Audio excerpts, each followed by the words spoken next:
Hi guys, welcome back to my YouTube channel. This is Pooja at A Book by the Window. I hope you guys are doing good. I hope you guys are reading good. Today's book list is about one of my favorite genre.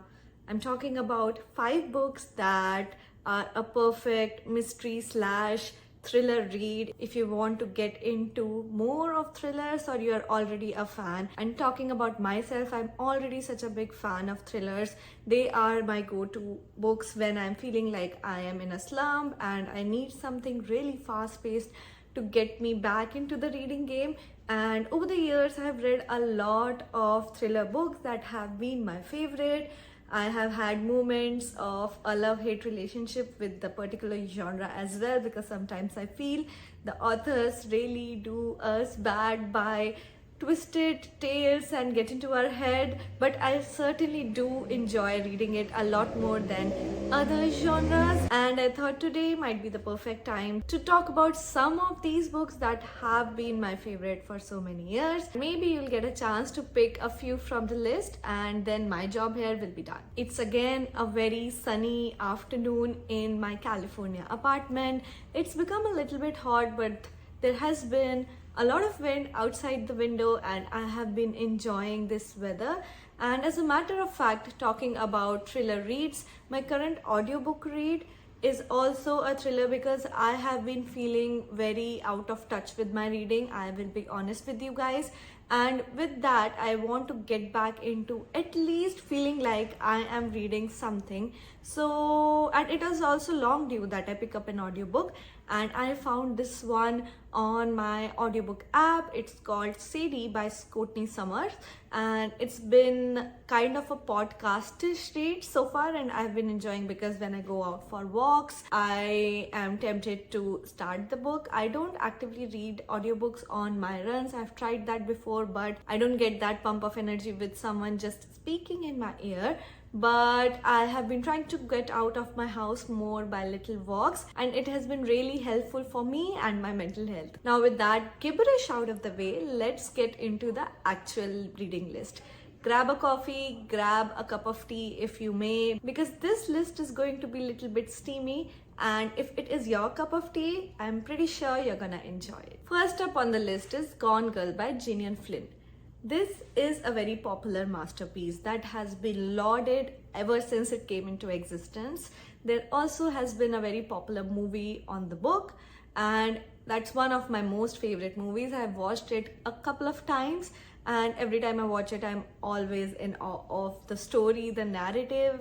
So if you haven't been able to watch the movie, I'll suggest read the book first and then get the movie, because both of them are a must read slash must watch. The story revolves around Nick and Amy Dune, whose seemingly perfect marriage begins to unravel when Amy goes missing on their 5th anniversary. Now we are thrown into each of their backgrounds as this event unfolds, where Amy comes from a different background and Nick comes from a different background, and what has been happening in their marriage and what led up to the events that she goes missing. It's a complete tale into people's mind and how people's psyche works. It's very interesting to read how each of the protagonists look at their married life in a different light, and it triggers some really traumatic and weird emotions in them, and when that happens, a lot of events topple down into a lot of messed up situations. What made this book stand out to me was that Gillian writes very unreliable characters. Both of them are very unreliable narrators, and you cannot trust each of them because it is a very subjective book, and because both of them have very subjective viewpoint of their marriage, you can't trust either of them. Both Nick and Amy tells their stories through an alternative perspective, which always keeps us questioning the truth behind their accounts. The suspense builds up as the investigation uncovers hidden secrets and manipulative games. Flynn's writing is very sharp and incisive, and the very twisting, turning plot twist makes this book a must read for connoisseur of thriller reads. I'm going to end this description by a quote from the book. There's something disturbing about recalling a memory that you thought was buried, especially if it is a memory that isn't true. Moving on to the second book in the list, I'm going to talk about The Girl on the Train by Paula Hawkins. This again has been a book that has been adapted into a popular movie, and when it came out, it was doing rounds like anything. I feel a lot of these thriller books, and this is something that I have come to notice now, have the word girl in the title. How they see the world in a different direction and maybe trying to paint them as crazy. And I have my tryst with this narrative. I don't like it too much, but I do like picking up books just because I get into the hype and I keep reading them. But this was a book that I read a couple of years back, and back then it wasn't such a rise of thriller books that just are centered around crazy manipulative narrative of women.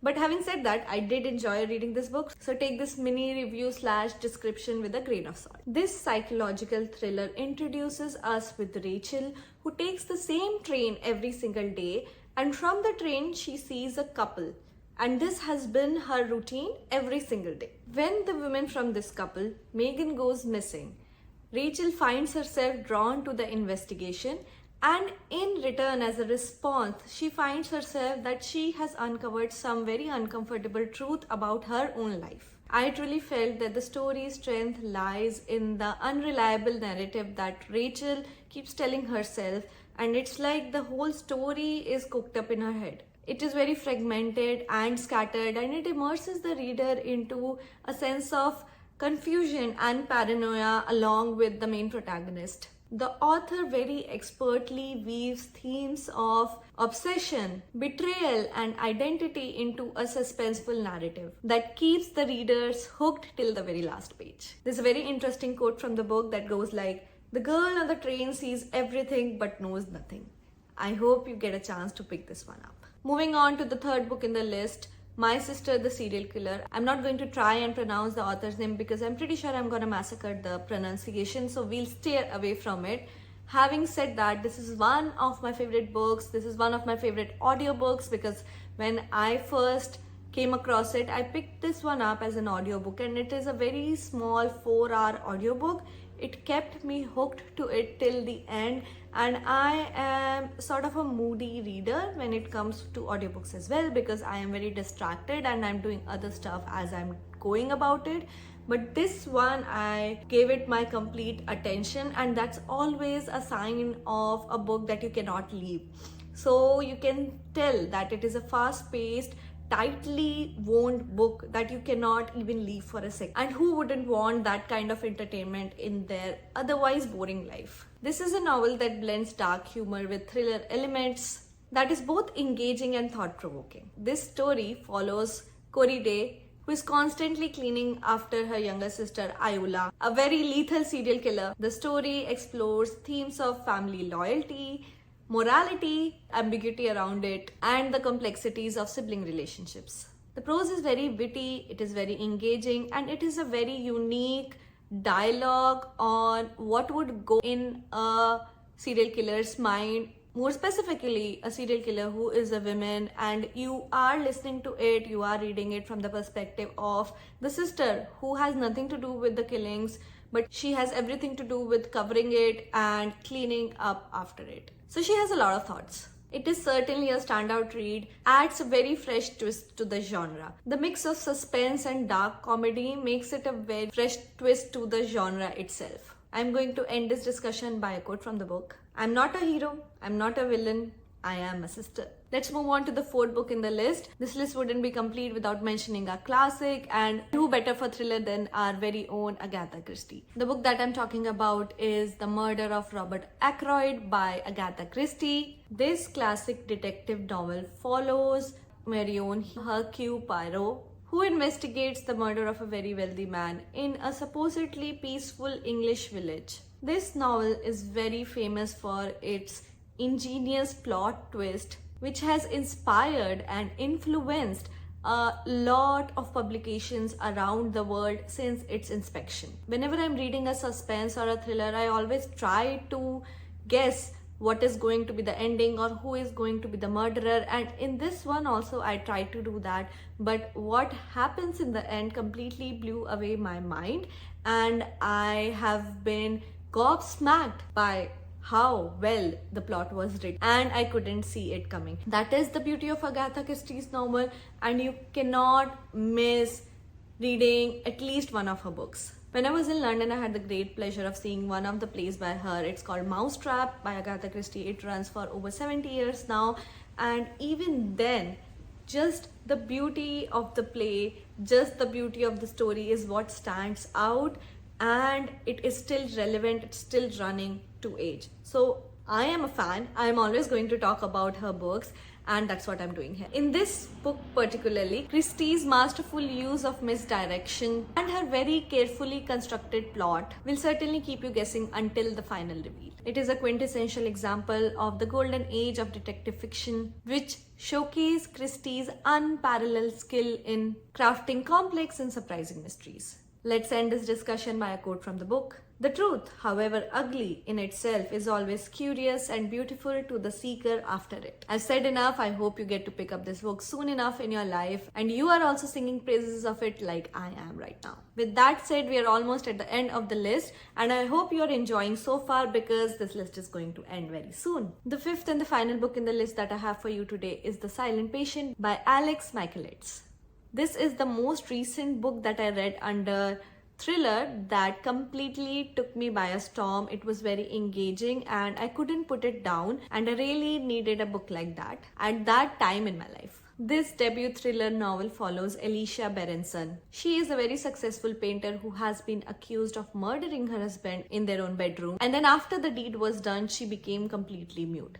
As we find herself locked up in a prison, she is not saying anything. She has completely lost her voice in a way, and then it is up to the psychiatrist, the protagonist in the story who's just gonna come, to unveil what actually happened that day. The forensic psychotherapist Theo soon becomes obsessed with uncovering the truth behind her silence. Truly, the novel's strength is its engaging writing and how much it takes you into the story, but also its exploration of deep psychological themes, and in the end, the surprising twist that redefines the whole narrative. The author was able to weave a very gripping, multi-layered story, one that is based off someone's silence, and on the other hand, someone's interpretation of the silence. The third, the interpretation of the sub-characters in the plot, the people who are going to come later on and add to the story, and it is up to Theo to take what from it and connect the dots.